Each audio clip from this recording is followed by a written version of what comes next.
tarde, saludarle a cada uno de los presentes. Un gusto tenerles acá nuevamente conectados. Cordial saludo para Yarela. Bienvenida Yarela, Elías, Ángela, María Eugenia, Ezequiel y mi persona. Bueno, un gusto coincidir nuevamente en este espacio. El día de hoy vamos a estar hablando acerca de Moisés.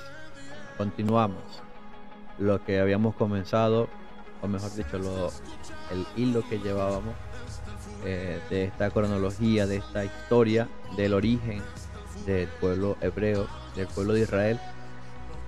Y la semana pasada vimos un pequeño panorama en ese tiempo que transcurrió luego de la muerte de José, de los hijos de Israel, de Jacob, y ese periodo de tiempo que pasó. Hablamos bastante acerca de ese tiempo, y hoy nos enfocamos o nos ubicamos en el momento específico en el que nace Moisés.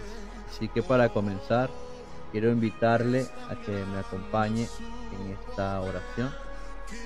Vamos a hacer una oración para que Dios nos dirija en todo lo que vayamos a hablar. Acompáñame en esta oración. En el nombre del Señor Jesús, bendito y eterno Salvador, Dios Todopoderoso, en esta tarde delante de tu santa y divina presencia, Señor, estamos más que contentos y agradecidos primeramente por tu bondad, por tu amor, por tu misericordia que es eterna. Gracias, Señor Jesús, Dios de los cielos, por esta bella oportunidad que me das de compartir con mis amigos, con mis hermanos, Señor, tus santas escrituras, tu palabra preciosa. Ruego, Dios de los cielos, que seas tú dirigiéndonos en esta hora. Dirígenos conforme a tu bondad. Danos entendimiento, danos revelación de tu palabra. Ayúdanos a entender tu palabra. Ayúdanos a comprender tu palabra. Ayúdanos a conocerte mejor a través de tu palabra. Dios Todopoderoso, danos entendimiento para comprender tus escrituras. Te lo ruego, Señor Jesús. Gracias te doy una vez más. Gracias, Dios de la gloria. Amén y amén. Gloria a Dios. Amén. Bienvenida, Dayana. Ahora sí vamos a comenzar en este momento precioso. Vamos a la palabra de Dios y vamos al libro de Éxodo. Vamos al libro de Éxodo, capítulo 2. Voy a aprovechar también para compartir el enlace para aquellos que quieran también visualizar este estudio desde Facebook. Si no, pueden ingresar a la plataforma de Meet. Allí también pueden visualizar. Vamos a la palabra de Dios. Vamos al libro de Éxodo, capítulo 2. Amén. Y la palabra de Dios dice de la siguiente manera: un varón de la familia de Leví fue y tomó por mujer a una hija de Leví, la que concibió y dio a luz un hijo, y viéndole que era hermoso, le tuvo escondido 3 meses. Pero no pudiendo ocultarle más tiempo, tomó una arquilla de juncos y la calafateó con asfalto y con brea, y colocó en ella al niño y lo puso en un carrizal a la orilla del río.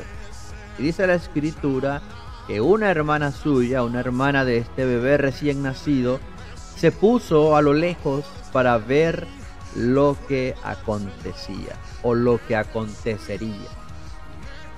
Que es muy probable que estén bien familiarizados con esta escritura y también con esta historia, la historia de Moisés.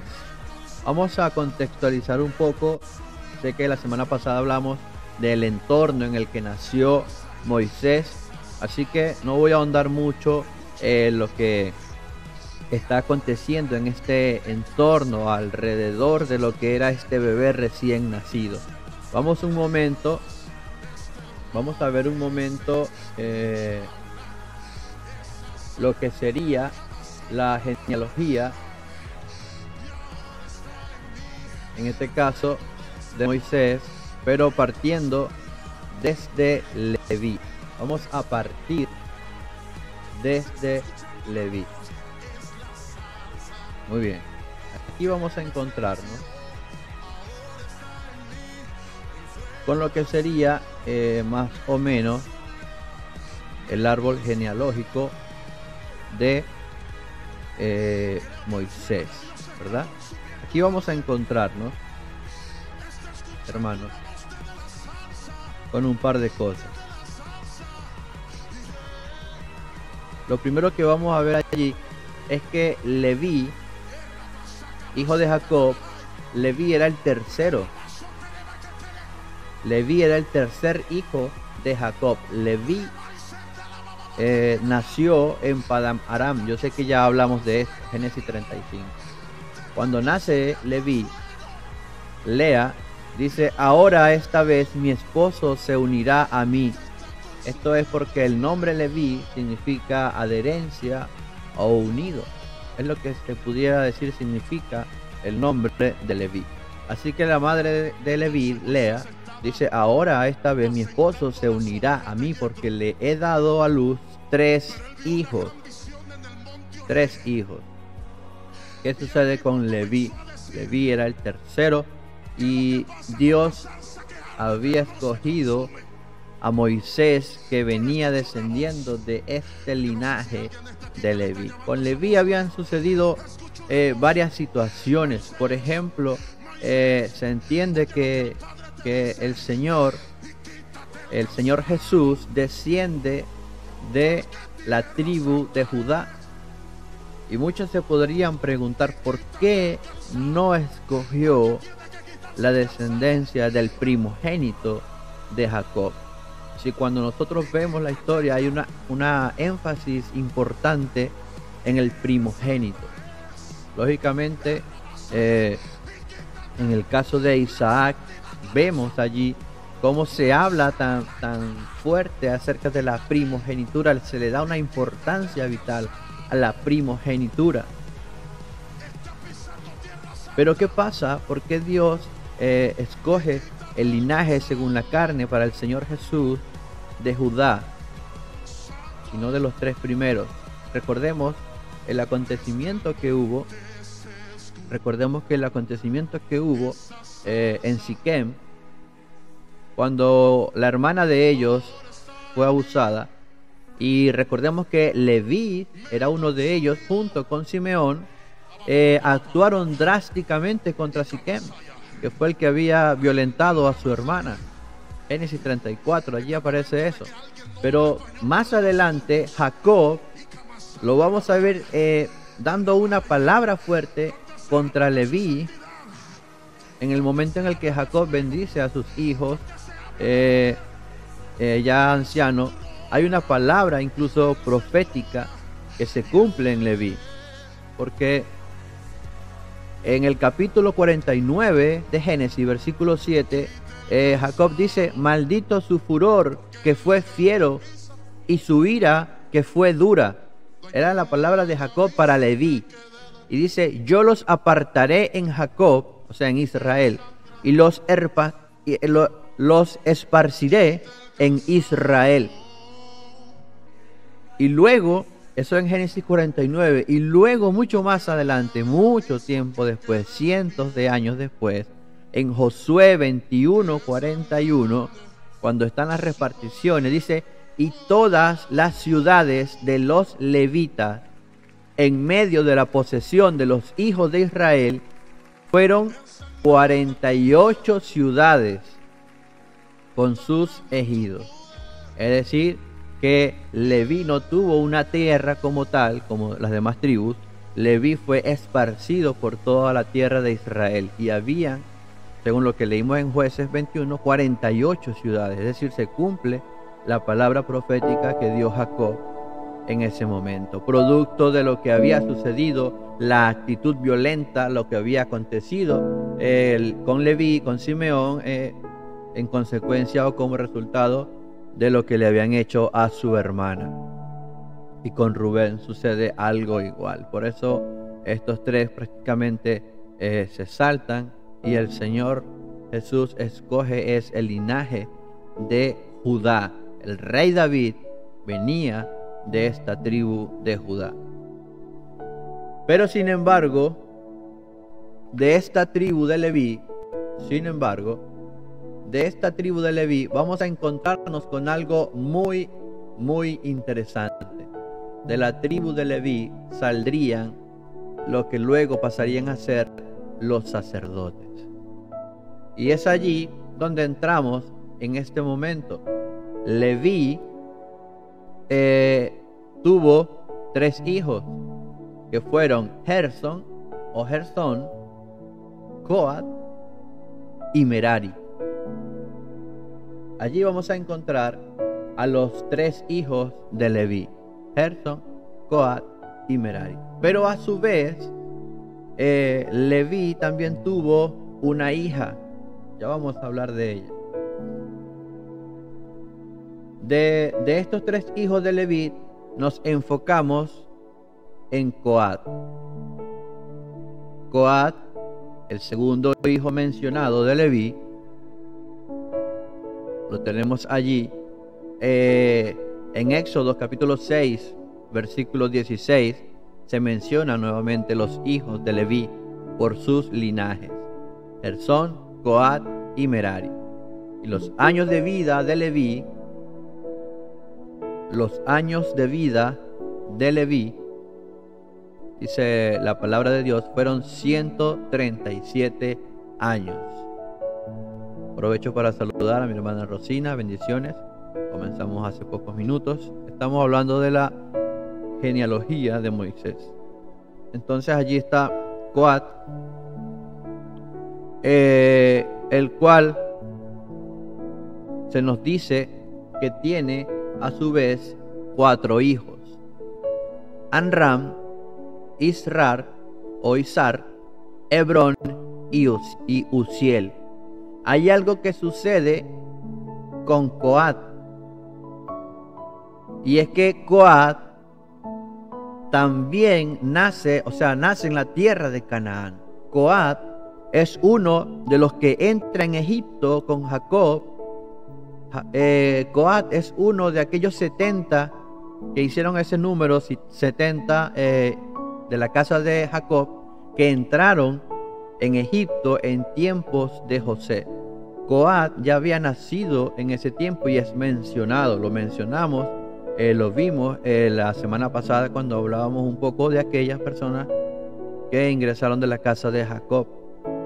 Allí entra Coat. Por lo tanto, Coat no nace en Egipto. Pero luego tenemos los hijos de Coat, que son Amram, Izar, Hebrón y Uziel. ¿Qué sucede con ellos? Probablemente ellos sí nacieron en Egipto, y nos enfocamos aquí en Amram, porque Amram es este varón del que la Biblia habla, en lo que leímos al inicio. Amram es este varón, este levita, que dice la Biblia, un varón de la familia de Leví, fue y tomó por mujer a una hija de Leví.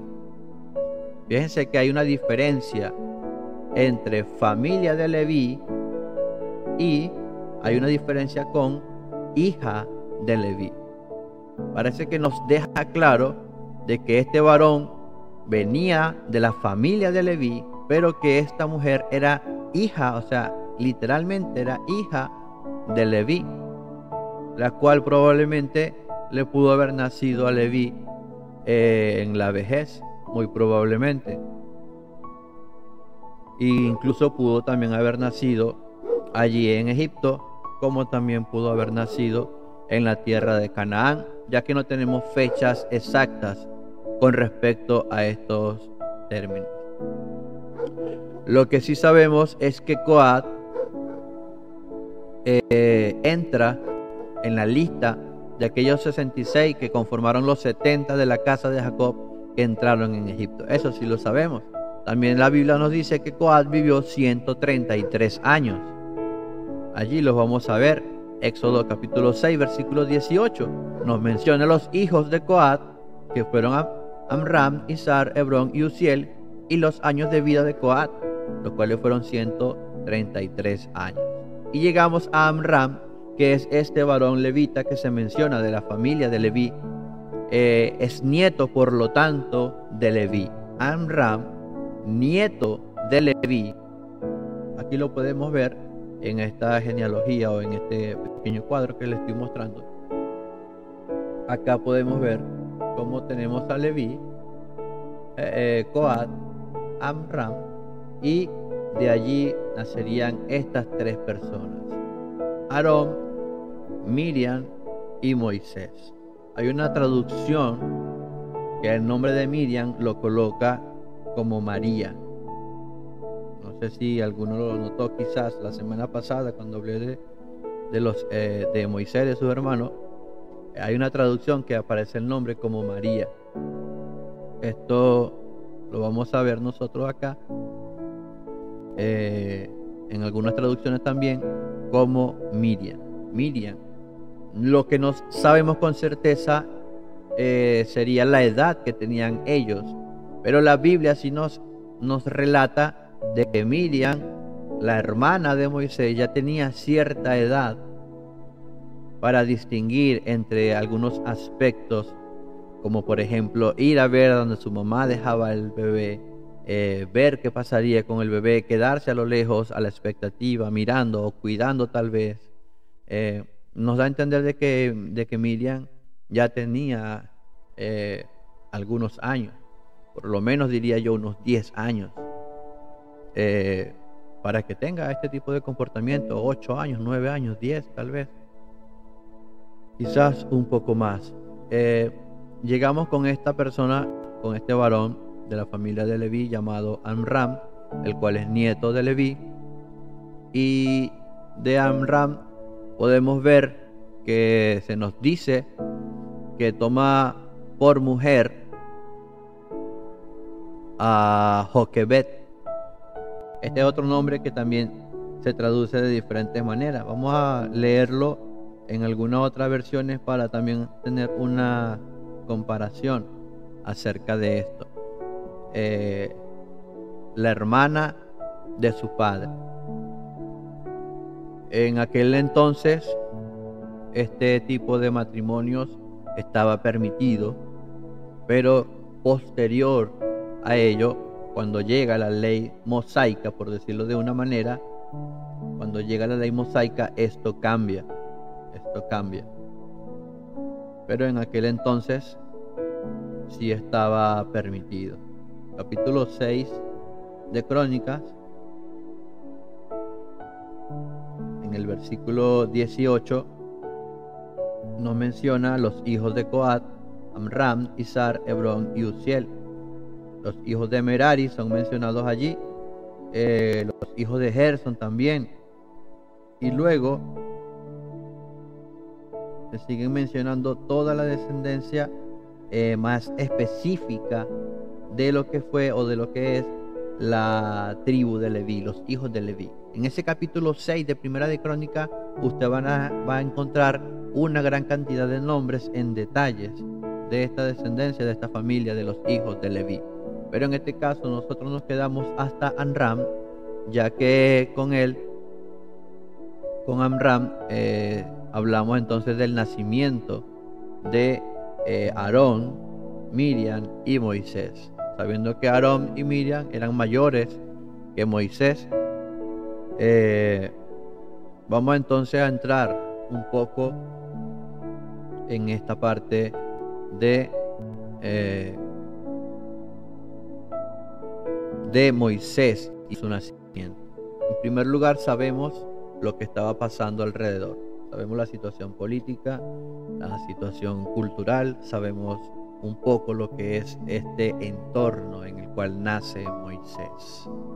Hay un edicto de parte de Faraón, el cual era asesinar a todos los niños varones recién nacidos. No le resultó porque las parteras tuvieron temor de Dios. Faraón va y ejecuta otro plan, el cual es lanzar al río Nilo a todos los niños varones menores de 2 años. En ese entorno nace Moisés. La Biblia nos habla de 3 meses. Dice que la madre de Moisés lo tuvo durante 3 meses oculto. Nos da una idea, nos da algún tiempo. Vamos a analizar algunas cosas. En primer lugar, era sabido cuando las mujeres estaban encintas, es decir, cuando estaban embarazadas. Era sabido porque el faraón había dado una orden y por lo tanto yo me imagino que habían censo, yo me imagino que habían cuadrillas, tal vez, habían grupos, habían distribuciones de equipos que iban de casa en casa, de familia en familia, que iban averiguando, que iban viendo y que probablemente llevaban una bitácora, llevaban un orden, un listado, una base de datos de familias cuyas mujeres estaban encintas, estaban embarazadas y muy probablemente llevaban el tiempo también. Por lo tanto, no era o era muy difícil que un niño pudiese nacer sin que el pueblo egipcio lo supiese, porque sabían que tal familia había una mujer que tenía tantos meses de embarazo y dentro de tanto tiempo aproximadamente iba a dar a luz. Por lo tanto, había que estar alerta en ese tiempo. Pues déjeme decirle que en base a esto hay muchas cosas que se desconocen con respecto a la infancia y específicamente al nacimiento de Moisés. Hay muchas cosas que la Biblia no nos lo especifica, va dando saltos muy grandes porque va nombrando solamente como los aspectos más resaltantes. Dice que el niño estuvo escondido durante 3 meses y el versículo 3 dice, no pudiendo ocultarle más tiempo. Es decir, que había algo que impedía que ella siguiese ocultando a su hijo. ¿Pero por qué específicamente 3 meses? Según la cultura judía, no está en la Biblia. Le voy a hablar un poco de la cultura judía o parte de la cultura judía, quizá un poco de literatura rabínica, tal vez. Pero aparte de lo que se habla, digamos como parte del folclore judío, una de las cosas que se dice es que precisamente por el ambiente en el que iban a nacer Moisés, en el que sabían en qué tiempo iban a nacer y los iban a lanzar al río, por eso, hermanos, repito, esto no está en la Biblia, estoy hablando de cultura judía, por decirlo de una manera, un poco de literatura rabínica tal vez. Se dice de que por esta razón ellos como que de alguna manera la madre de Moisés adelanta su parto, como que se induce el parto, específicamente a los 6 o 7 meses. Ustedes saben lo que eso significa, un bebé prematuro, lo que eso significaría, ¿verdad? Es por eso que se dice que ella lo hace de esta manera y lo tiene guardado durante 3 meses, porque no es hasta el último mes en el que probablemente el ejército, los oficiales o los encargados de monitorear todo esto eran enviados a las casas, estar allí a la hora del nacimiento y ver si era varón, si era hembra, y proceder según la orden que tenía.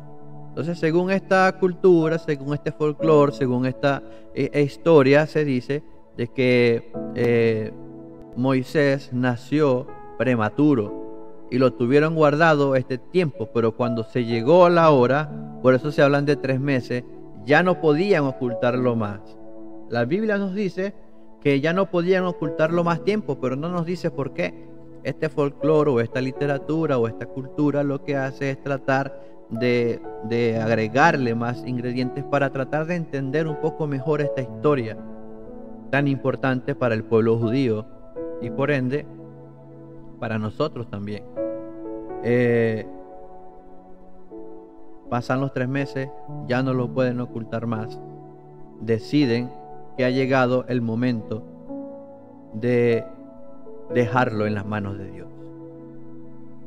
Es lo que ella decide, no abandonar a su hijo, no dejarlo a la suerte, no dejarlo tirado, sino un acto de fe, dejarlo en las manos de Dios.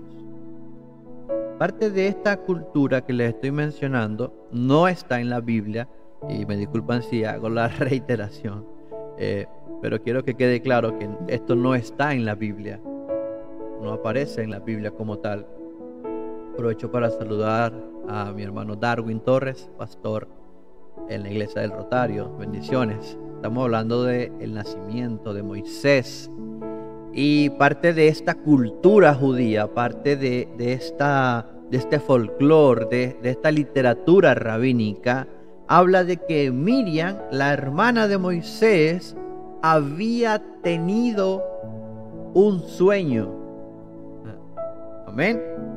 Y en el sueño que tuvo Miriam, en este sueño, ella tenía un hermanito, es decir, su mamá tenía otro hijo que sería el que iba a libertar a todo el pueblo de Israel. Es lo que sucede allí. Por lo tanto, en el momento en el que ella queda embarazada, la madre de Miriam queda embarazada, ella habla acerca de ese sueño. Ella le dice a sus padres que no tengan miedo, que tengan al niño, que no vayan a hacer nada contra él, porque ese, según el sueño que ella había tenido, iba a ser el libertador de todo el pueblo de Israel. Y luego, cuando este niño nace y lo ven, y la Biblia dice que era precioso, que era hermoso, amén, ella dice, Miriam les dice que tenían que cuidarlo. Por eso ellos también se apoyan en que más adelante la Biblia habla de esta hermana de Moisés, la hermana del niño, que estaba pendiente, que estaba a lo lejos mirando, viendo qué era lo que pasaba con este niño, porque ella quería ver cómo se cumplía ese sueño que tenía. ¿Ven? Sin embargo, hay otra historia también. ¿Ven? Gracias, hermano Darwin. Saludos y bendiciones. Bienvenido. Estamos todavía calentando los motores. Hay otra historia también, aparte de la que les acabo de mencionar, haciendo énfasis una vez más en que no está en la Biblia esto que les estoy comentando. Estoy recopilando parte de la literatura judía, parte de su folclore, de su cultura, y para quizás ampliar un poco más lo que se habla acerca de esto. La otra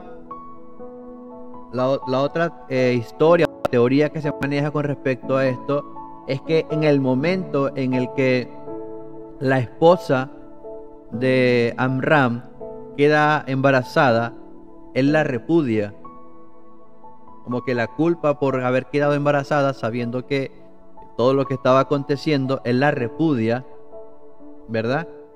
Y una vez más entra en escena Miriam, hablando con su padre, diciéndole acerca del sueño, diciéndole que no tenga temor, que se quede con su mamá, que vuelvan a estar juntos. Y luego de estos 3 meses que tienen ellos separados, luego de estos 3 meses, es que ellos vuelven a casarse nuevamente. Miren cómo lo plantean algunos judíos. Ellos vuelven a casarse nuevamente, y es como que a partir de ese matrimonio que los egipcios comienzan a sacar la cuenta para el hijo de ella. Por lo tanto, no van a su casa sino 3 meses después de que había nacido Moisés, y por esa razón ellos pudieron ocultarlo solamente 3 meses, como lo dice la Biblia. Esto, hermanos, tendría mucho sentido también, pero como les digo, no es bíblico, es un complemento solamente parte de la cultura judía, parte de sus historias, su literatura, que nos hablan acerca de estas cosas. Entonces allí pudiéramos resaltar algunos aspectos, por ejemplo, el hecho de que según ellos, la mujer de Amram, Jochebed, era una mujer justa, por ejemplo, de que la hija que tuvieron, llamada Miriam, viene de la palabra hebrea mar, que como ya lo habrán estudiado algunos, significa amargura. Amargura, ¿por qué le pondrían a su hija amargura? Bueno, hermanos, no era de extrañarse por la situación en la que vivían. Eran esclavizados, eran constantemente golpeados, eran humillados, eran abusados. El pueblo de Israel cada vez sufría más la esclavitud.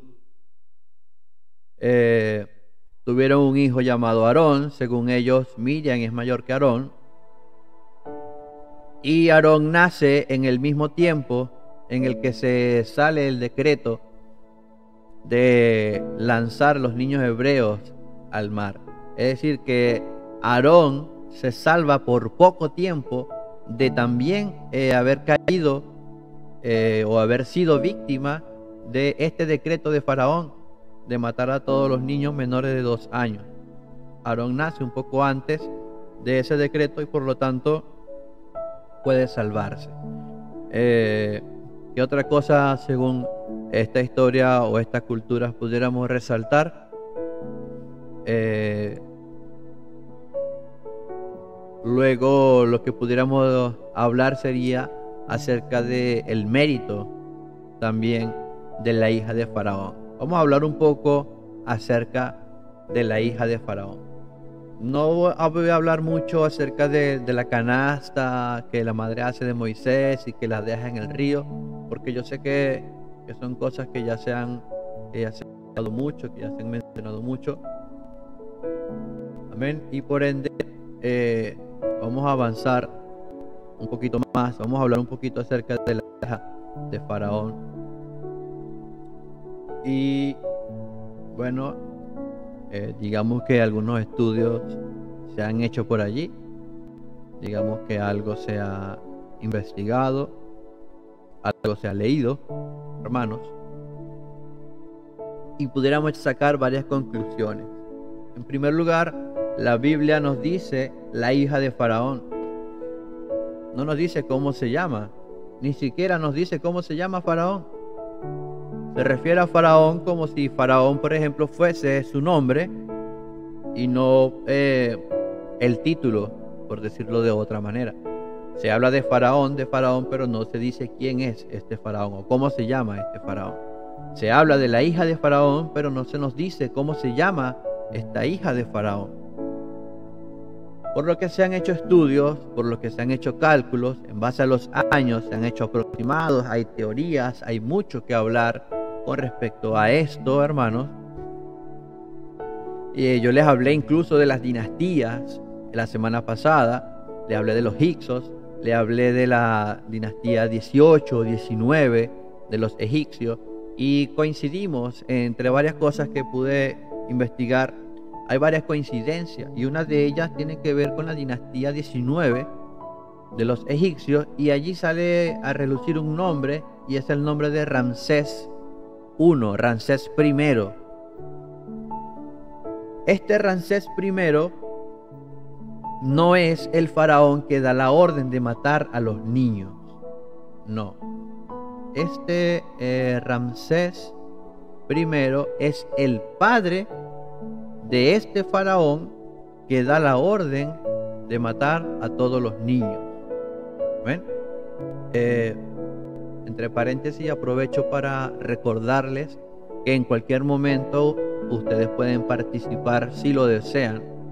Pueden solicitar el derecho de palabra o pueden aportar con algún comentario, un texto o alguna pregunta o lo que ustedes quieran comentar con respecto a este tema, ya que la idea es que también ustedes participen de alguna u de otra forma. Bien, llegamos al hijo de Ramsés I, que tiene varios nombres, pero digámoslo así, el más sencillo es Seti. Seti. Según algunas teorías, según algunos cálculos, Seti podría ser, no le voy a decir al 100% que sí es porque no puedo, sería mentira, pero hay varias teorías, varias hipótesis que concuerdan en que podría ser el nombre de este faraón, que la Biblia no nos da el nombre. Seti. Este es el faraón que por diversas razones tiene temor acerca de el pueblo de Israel. Tiene temor. La semana pasada hablamos un poco de las razones por las cuales este faraón decide atacar a los niños varones. La semana pasada lo hablamos, así que no lo voy a volver a mencionar. Este faraón tiene miedo del pueblo hebreo, tiene miedo de que sea más fuerte que ellos, por lo tanto ejecuta esta orden. Este faraón, Seti, tiene una hija. Este faraón tiene una hija. Este faraón Seti o Menmatra Seti tiene una hija, y esta es la hija que la Biblia menciona, la hija de Faraón. La hija de Faraón. Entre parte de las historias del pueblo judío que narra un poco estos acontecimientos, habla acerca, fíjense bien, habla acerca de que este faraón de alguna o de otra manera, a través de sus magos, a través de sus hechiceros, también recibe el mismo sueño que tuvo Miriam, de que iba a nacer un niño que iba a ser el que sacara al pueblo de Israel, a los hebreos, de Egipto.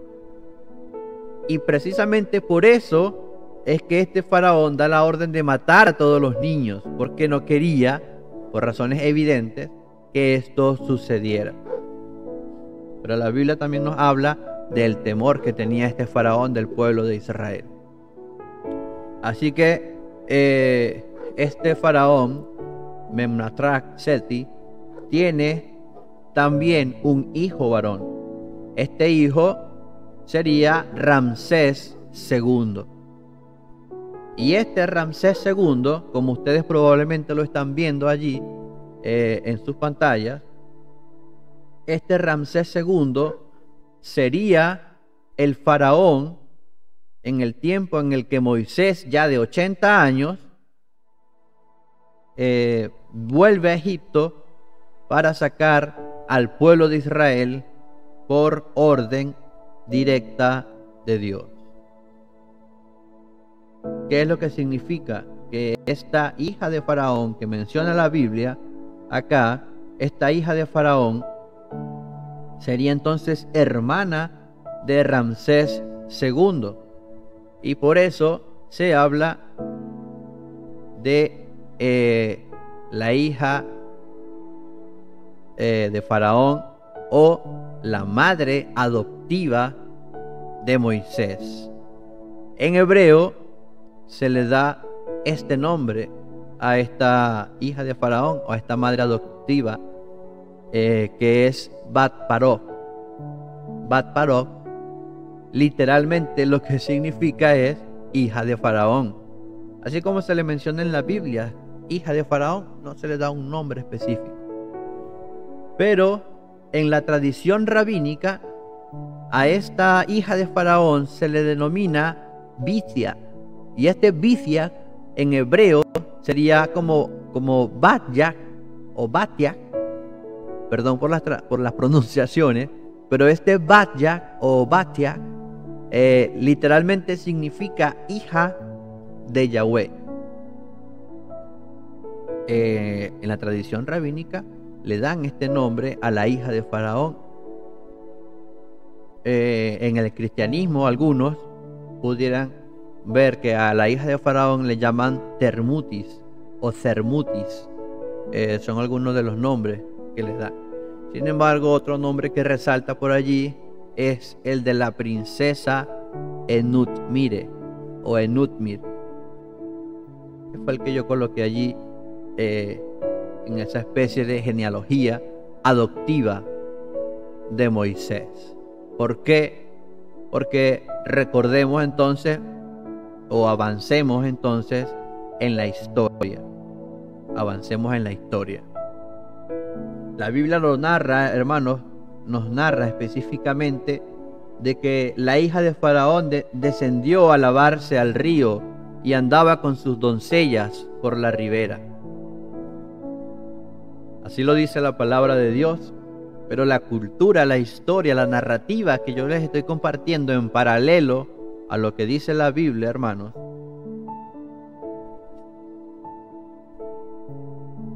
esta narrativa nos dice de que Dios ese día en particular había preparado un sol caliente, un sol caluroso. De por sí Egipto es un país caluroso, ¿verdad? Pero ese día en particular Dios había preparado ese sol tan caliente que hiciera que la hija de Faraón quisiera ir al río a bañarse. Y por ende, estando en el río, se encontraría con esta pequeña barquilla, con esta pequeña barca, con esta pequeña cesta hecha de papiro, hecha de cintas tal vez, de hojas, bien preparada, bien calafateada.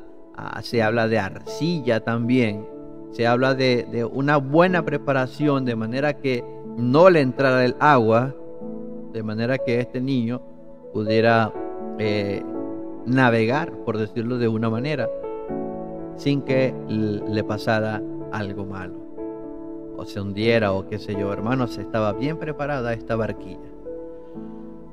La Biblia solamente nos dice que la hija de Faraón sale al río a bañarse, anda con sus doncellas, y allí a lo lejos está Miriam mirando lo que iba a acontecer con su hermano, con su pequeño hermano.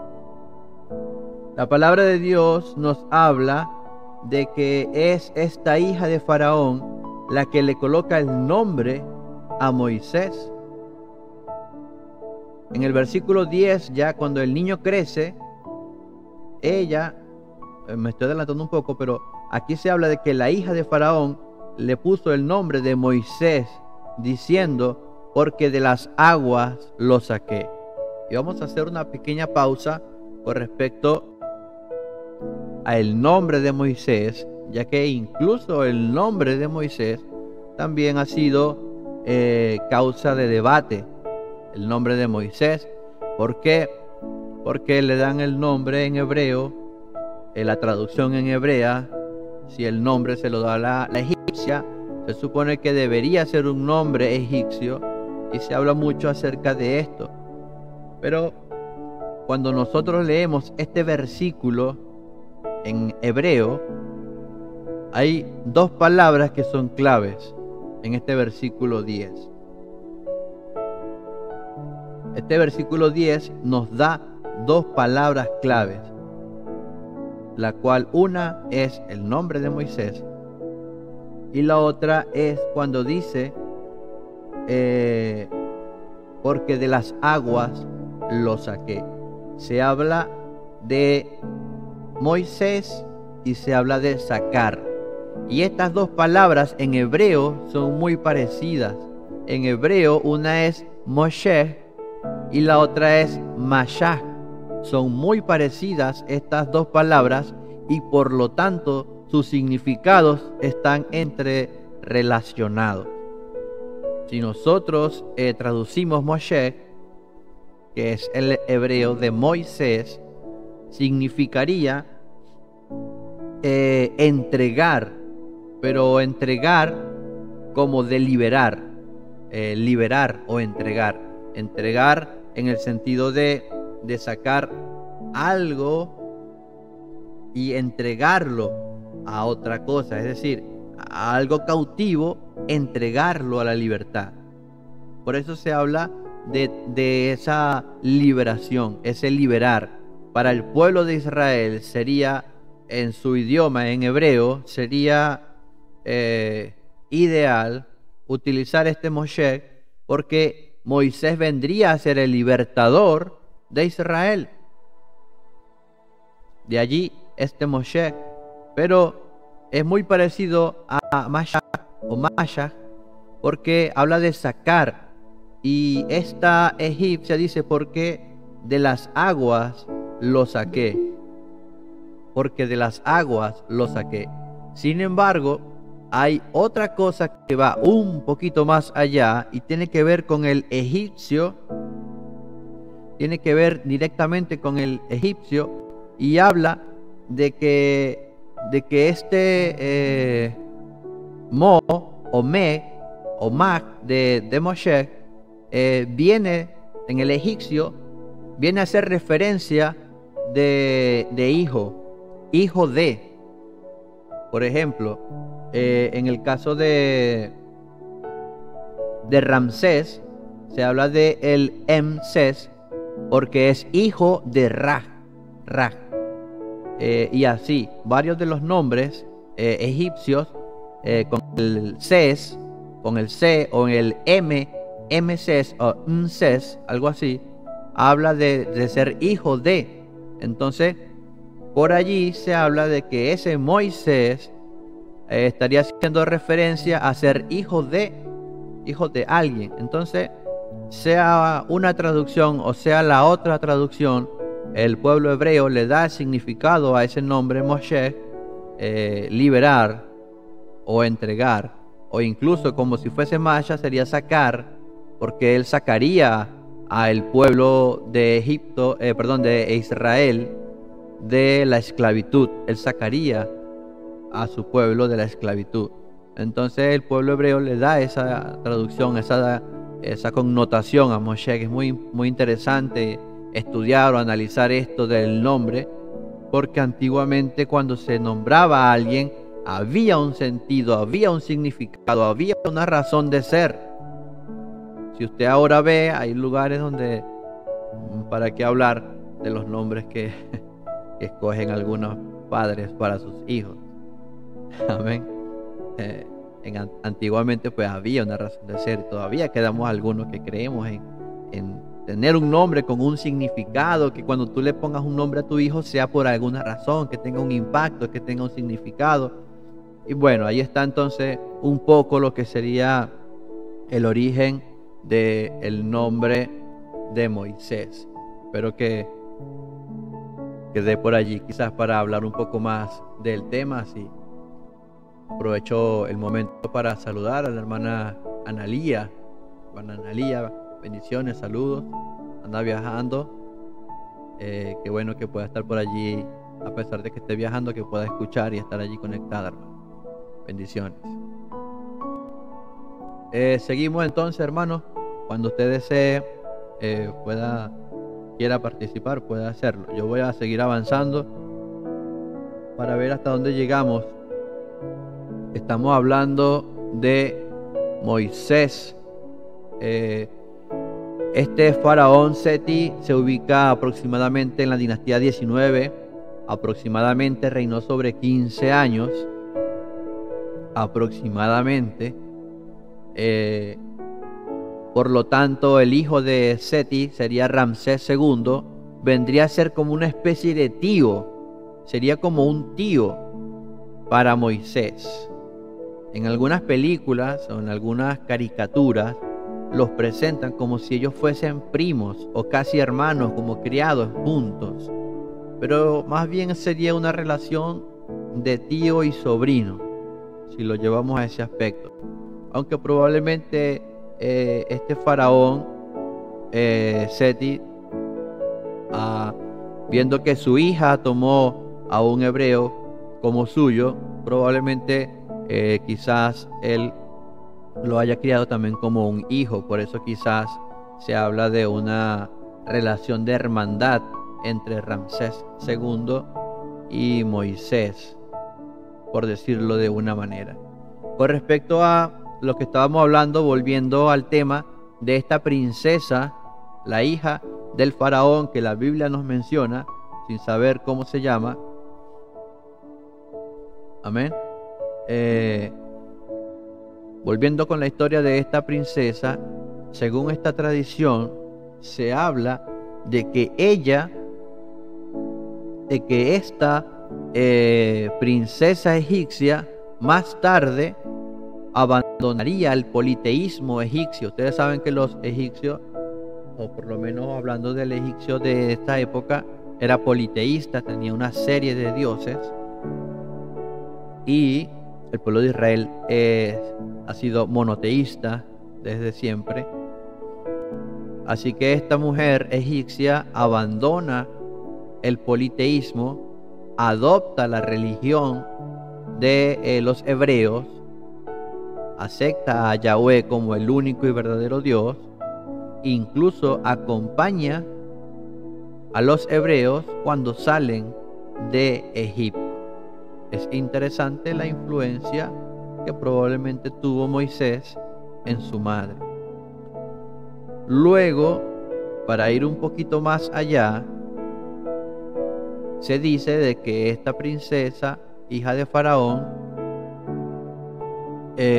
contrae matrimonio con alguien llamado Mered. Pero este Mered, algunos rabinos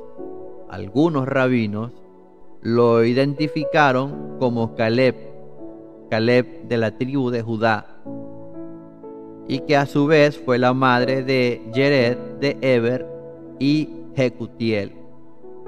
Primera de Crónicas, capítulo 4, versículo 18. Se habla de que el nombre que ella adopta, el nombre judío, era Jeudaía, que da a luz a Jared, padre de Gedor, a Eber, padre de Soco, y a Jecutiel, padre de Sanoa. Allí dice: estos fueron los hijos de Bitia, hija de Faraón, con la cual se casó Mered. Entonces allí, hermano, ve que en esta traducción aparece como el nombre de Bitia, que era lo que yo les estaba diciendo anteriormente. Allí nosotros vamos a ver cómo, según las traducciones, le colocan los nombres.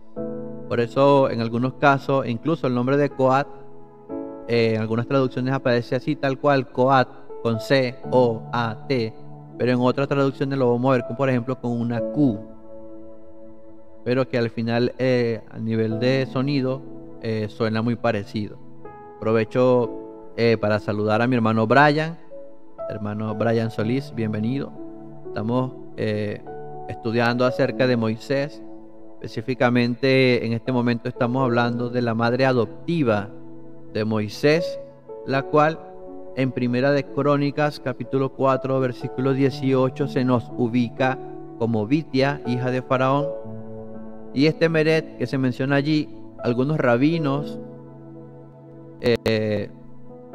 lo han identificado con Caleb, el de la tribu de Judá. Quizás en algún momento hablaremos un poco más acerca de Caleb.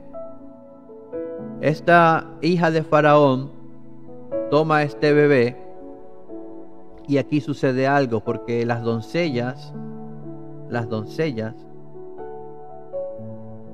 son las que le dicen a la hija de Faraón. Las doncellas le dicen a la hija de Faraón. Fue hasta allá y le dice, una de ellas, de estas doncellas, le dice algo así como que este hijo era de los hebreos, que si se lo llevara, o que si se lo llevaba a una nodriza de los hebreos, esto es para que cuidase del bebé durante sus primeros días y sus primeros años, tal vez 2 o 4 años, no lo podría decir con certeza. Pero esta mujer, esta hija de Faraón, cuando ve a este bebé llorando, cuando ve la hermosura de este niño que está llorando, algo en ella se activa, algo en ella se despierta. Algunos pudieran hablar del instinto maternal, otros pudieran hablar quizás de fe. Pudiéramos hablar de muchísimas cosas, hermano. ¿Qué pudiera pensar esta hija de Faraón, sabiendo que su padre ha dado una orden tan terrible, tan tremenda contra los niños, contra los bebés? Y ella se encuentra precisamente con uno de estos bebés en la situación en la que está. Pues, ¿qué pensaría? Que probablemente una madre desesperada para que no le mataran a su hijo, diseñó esta especie de barca para salvar a su hijo. Muchas razones pudieron haber sucedido, o muchas ideas pudieron haber invadido la mente de esta mujer. Lo cierto es que ella tiene compasión de este niño y decide criarlo como si fuera su hijo. Es allí cuando una de sus doncellas le dice que si le buscaba a una nodriza de las hebreas. Ya ellos sabían que era un bebé hebreo. Así que esto es lo que sucede. Le dice la hija de Faraón que vaya a buscarla. Y mire el grandioso amor, la misericordia de Dios. Que la mujer que buscan para que críe a este niño en sus primeros días o primeros años, resultó ser nada más y nada menos que su madre biológica. Sé que ustedes están familiarizados con esta historia. Allí se lleva a Moisés, su madre biológica, para que tenga esa oportunidad de darle todo el amor y todo el cariño, sin temor a que los escuchen, sin temor a que los vean, sin tener que esconderlo, por lo menos durante los primeros años de su vida. El niño crece y lo trae ante la hija de Faraón, y es allí cuando ella le da el nombre de Moisés. Ya hemos hablado acerca de esto. Ahora sucede algo más. No hay mucha información con respecto a la infancia de Moisés, pero vuelvo otra vez con la parte de las historias que les estoy comentando en este día. En una oportunidad, no lo dice la Biblia, lo cuenta la historia judía, literatura rabínica. Cuenta un día, estando el faraón con el niño Moisés todavía niño, este niño como que se le sube en brazos a Faraón, y en una de esas le quita el gorro que tiene de Faraón. Se lo quita. Y es allí, esto es parte del folclore judío, hermano, no está en la Biblia, pero es allí, en ese momento cuando le quita el gorro a Faraón, los magos, los hechiceros de Faraón ven esto como un mal augurio, ven esto como una mala señal, como que algo no está bien aquí. Esto que acaba de hacer este niño representa la caída de Faraón, representa la caída de Egipto, representa el hecho de que los hebreos iban a quitar al faraón de su lugar en el que estaba. Entonces, por eso los magos, los hechiceros de Faraón, deciden poner a prueba a Moisés siendo un niño todavía. Y le dicen a Faraón: tienes que hacer esta prueba para saber si realmente este niño es el que va a acabar con tu reinado. Y le ponen una prueba, la cual consistía en 2 piedras, o 2 lugares, digámoslo así, donde en un lugar estaban unas piedras preciosas. Las piedras preciosas son llamativas por sus colores, por su brillo. Y en el otro lado habían unas brasas, carbón caliente, ¿verdad? Habían unas brasas allí. Y el niño tenía que escoger cuál de las 2 iba a agarrar. Si usted se imagina esta escena, usted diría, o sea, por lógica, a un niño le llamaría más la atención las piedras preciosas, ¿verdad? Por sus colores, por su brillo, y más que las brasas. Quizás no sabía que estaban calientes, quizás no sabía qué era lo que iba a suceder si las agarraba, pero yo me imagino que más llamaría la atención las piedras preciosas. Y este niño Moisés todavía se dirige evidentemente hacia las piedras preciosas. Y lo que los hechiceros le habían dicho a Faraón era que si Moisés agarraba las piedras preciosas, significaba que él era el que iba a acabar con el reinado de los egipcios. Y por lo tanto, Faraón tenía que hacer algo para evitar esto. Ahora, si este niño iba y tomaba las brasas, pues no significaba nada en realidad. No iba a correr ningún peligro Faraón. Moisés, siendo un niño todavía, se dirige hacia las piedras preciosas, y es allí cuando un ángel del Señor le da la dirección a Moisés, como que le hace sentir más atracción hacia las brasas que hacia las piedras preciosas. Es decir, este ángel que nadie iba a ver, este ángel evita que Moisés tome las piedras preciosas, porque eso literalmente representaría su muerte. Porque si él tomaba estas piedras, significaba que Moisés era el que iba efectivamente a acabar con el reinado egipcio, y por lo tanto Faraón no lo iba a permitir, le iba a matar indudablemente. Así que este ángel le salva la vida a Moisés, haciéndole sentir mayor atracción por las brasas, y Moisés se dirige hacia las brasas y las toma como un niño que toma algo que no sabe lo que es, que le llama la atención, y en lo que lo toma se quema por las brasas que estaban calientes, se quema las manos y se las lleva a la boca tratando de aliviar el dolor, y tenía la mano tan caliente que se quema también la boca, se quema también la lengua, ocasionándole un problema en su lengua. Y por esta razón era que Moisés tenía ciertos problemas para hablar. Podría, como quien dice, tartamudear, o podría tener ciertos inconvenientes a la hora de hablar. Amén. ¿Qué les parece la historia? Aprovecho para saludar a mi hermano David, que ingresó por allí. Bendiciones, mi hermano.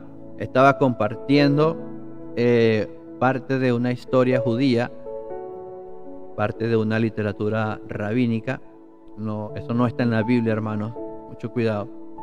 Eso no aparece en la Biblia. Ustedes saben que en nuestros estudios bíblicos, lo que yo enseño, lo que nosotros enseñamos, lo que nosotros estudiamos y aprendemos, tiene que estar, por supuesto, reflejado en la Biblia. Yo solamente les estoy compartiendo parte de una literatura para enriquecer quizás un poco el conocimiento en cuanto a las creencias judías. ¿Amén? Bien, hermanos, este niño crece. Amén. Gracias, hermana Analía. Este niño crece, mi hermano, mis hermanos. Este niño crece, se forma como parte de la realeza, siendo nieto de Faraón. Se forma como tal. Probablemente recibió una educación muy parecida a la de Ramsés II. Probablemente recibió una educación muy similar. Probablemente recibió beneficios, lujos. Muy probablemente recibió educación militar, estrategias. Cabe destacar que en este tiempo Egipto era grande, era fuerte. Egipto era avanzado, hablando de tecnología, hablando de muchas formas de realizar sus tareas, sus cosas, considerando las edificaciones, considerando las estatuas, considerando muchas cosas. Se podría decir que Egipto era un reino bien consolidado, y Moisés estaba siendo criado, estaba siendo educado con todas estas tecnologías, con todos estos avances para ellos, para aquel entonces, con todas estas estrategias militares, estrategias de conquistas, tal vez de guerra probablemente. La guerra no era un concepto alejado o desconocido para los egipcios. Ellos mismos habrían librado guerras para la dinastía 19, para la dinastía 18, pues tuvieron que luchar, que pelear contra los Hicsos, por ejemplo. No estaban alejados de la guerra, de las estrategias y de todo esto, y así estaba siendo criado Moisés. Moisés incluso pudiera ser parte de la línea de sucesión al trono. Cierto que Ramsés II tendría su hijo primogénito, tendría también quizás algunos otros hijos, pero aún así Moisés estaría dentro de esa línea de sucesión. En caso de que algo le aconteciera a Ramsés II y sus hijos todavía fuesen pequeños o niños, Moisés, por ejemplo, sería un candidato a ser faraón, entre otras cosas.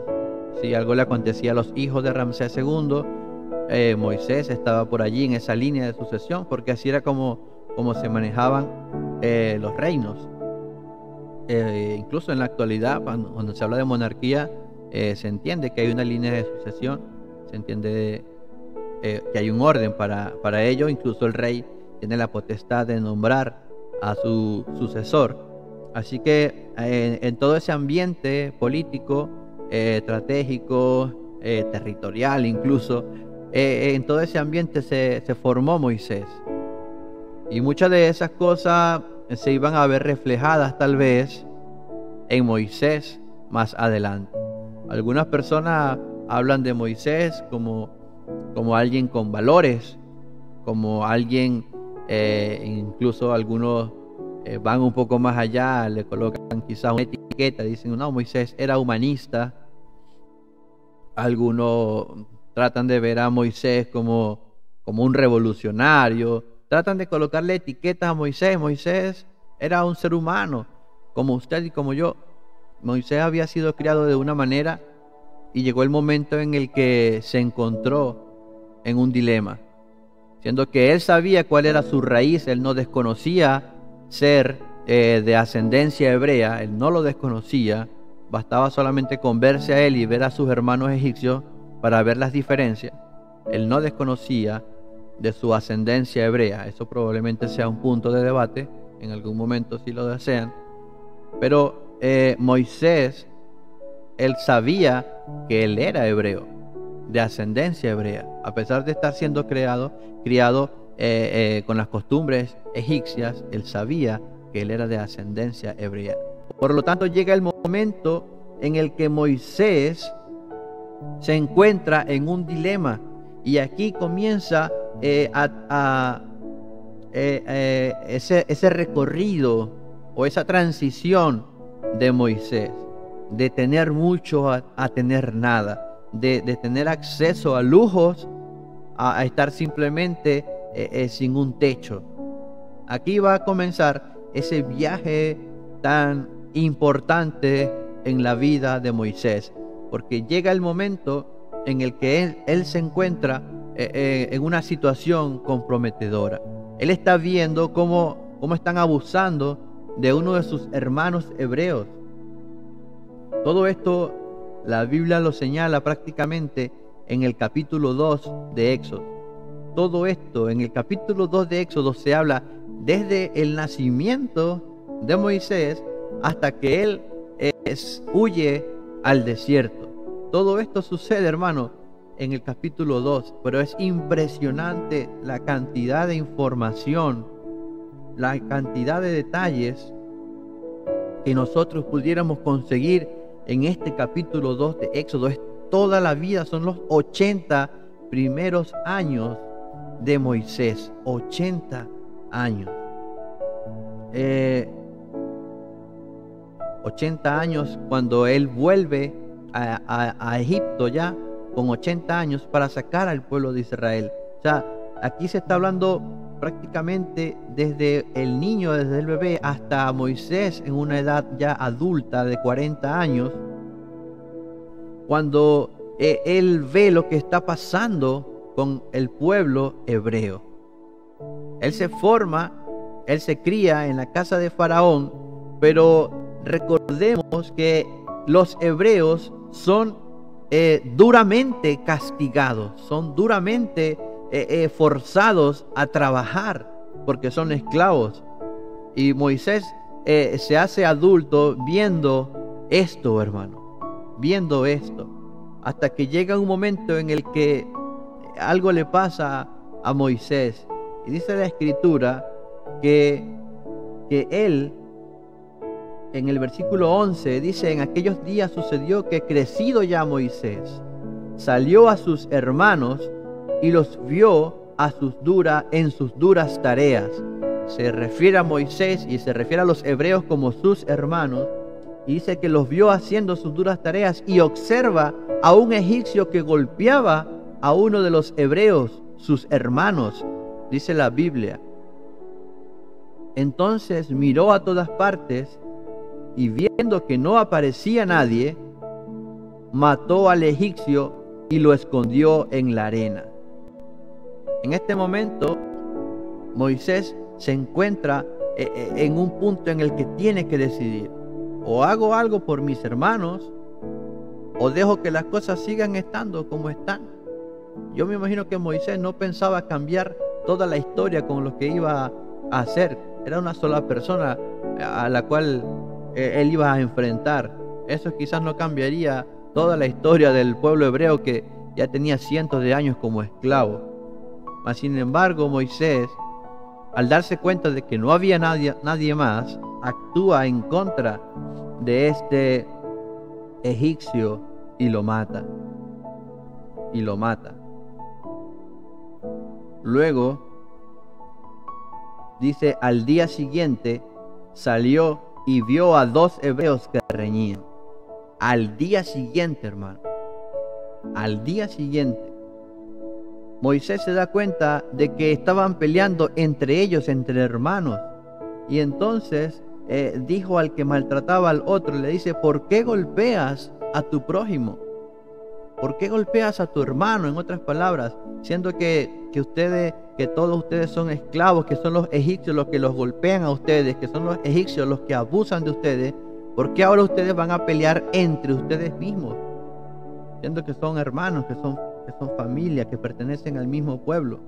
Y allí recibe la respuesta: ¿quién te ha puesto a ti por príncipe y juez sobre nosotros? ¿Piensas matarme como mataste al egipcio? Y allí dice la escritura: Moisés tuvo miedo y dijo: ciertamente esto ha sido descubierto. Ciertamente esto ha sido descubierto. Moisés en ese momento se da cuenta de que lo que él había hecho iba a tener consecuencias. Porque el versículo 15 dice: oyendo Faraón acerca de este hecho, procuró matar a Moisés. Pero Moisés huyó de delante de Faraón y habitó en la tierra de Madián. Habitó en la tierra de Madián. Faraón escucha que Moisés había matado a un egipcio por ayudar a los hebreos. Y según lo que yo leo en la escritura, hermanos, en este versículo 15, dice que este faraón procuró matar a Moisés. Ya se le había olvidado todos los años que Moisés había estado con ellos. Bastó solamente con este pequeño, o no pequeño, pero vamos a decirlo así, bastó con este acto, con este hecho, para simplemente descalificar a Moisés y procurar matarle. Esto nos tiene que decir muchas cosas a nosotros. Esto tiene que hacer surgir en nuestra mente una gran cantidad de cosas, hermanos, como por ejemplo el hecho de que Moisés pensaba que era parte de los egipcios, pero bastó un solo error para que los egipcios le dejaran bien en claro de que él no pertenecía a los egipcios. Y muchas veces a los cristianos les suceden este tipo de cosas.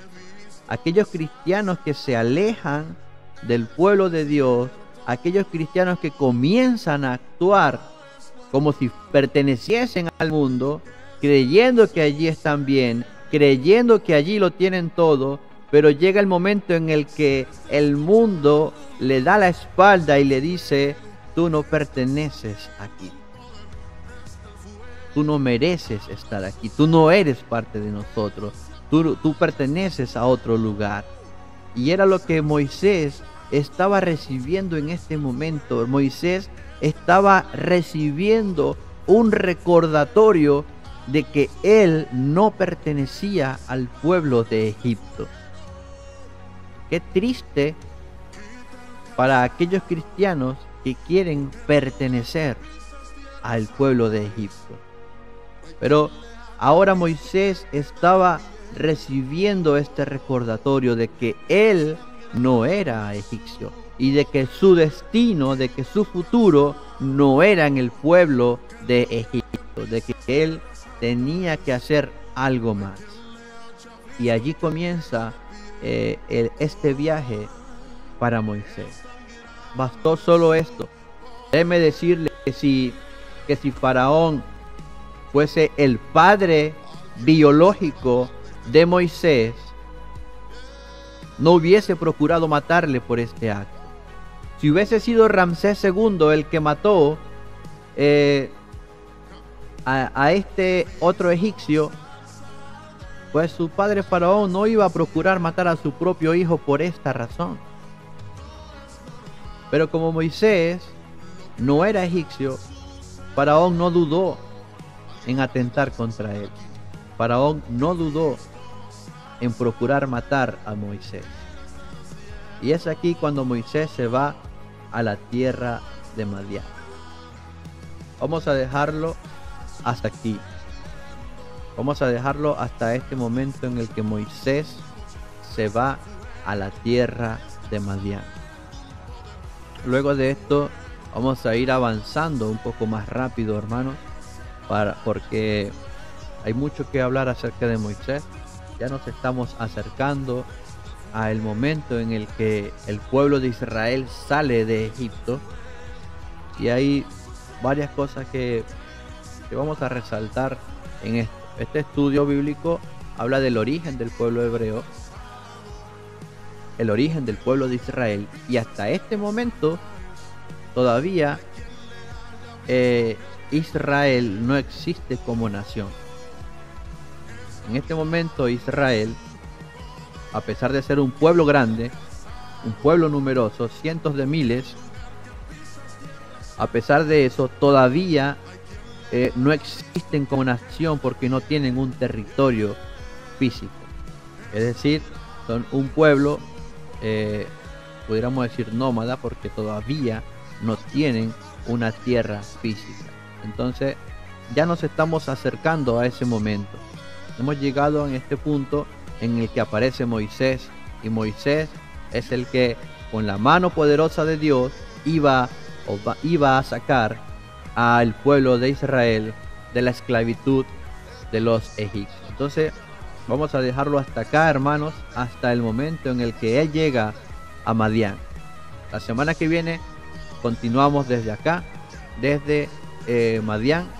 La invitación desde ya para cada uno de ustedes, que se puedan organizar con tiempo para continuar la semana próxima este estudio. Vamos a hablar acerca de Madián. Hay varias cosas por allí, hermanos, que podemos resaltar. Gracias, hermano Ezequiel. Hay varias cositas por allí que podemos resaltar de los madianitas.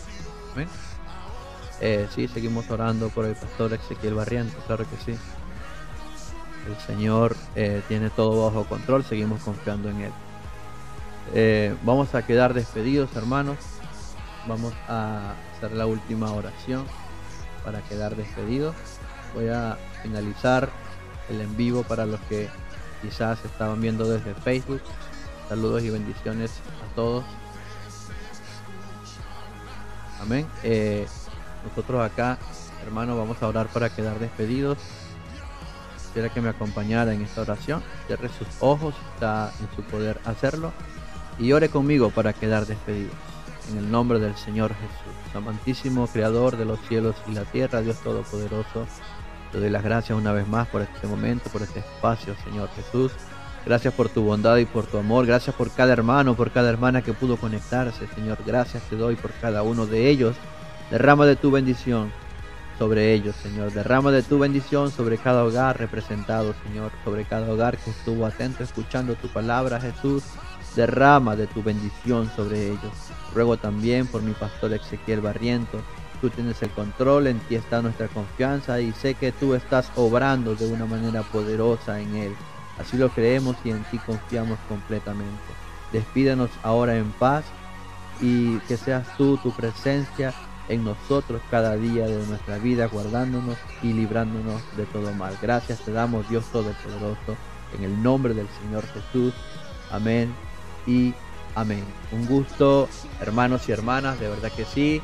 Yarela, gracias por estar nuevamente con nosotros, hermano Elías, que siempre está por allí atento a cada uno, hermano, hermano Darwin, hermana María Eugenia, hermana Analía, Dayana, a mi hermano David, hermano Brian. Si quieren, hermano, abrir su micrófono para saludar y despedirse, hermano, pueden hacerlo. Comenzó a decir: ¿qué es lo que pasa con la salsa que arde pero no se consume? Pero escuchó una voz. Hermana Rosina, bendiciones. Hermano David, quiero bendiciones. Escucho una voz. Hermana María Eugenia. Moisés, oye lo que el Padre te dice y quítate el calzado. Bien, hermanos, un gustazo. Porque tierra santa es. Y quítate el calzado. Alguien tiene que quitarse el calzado.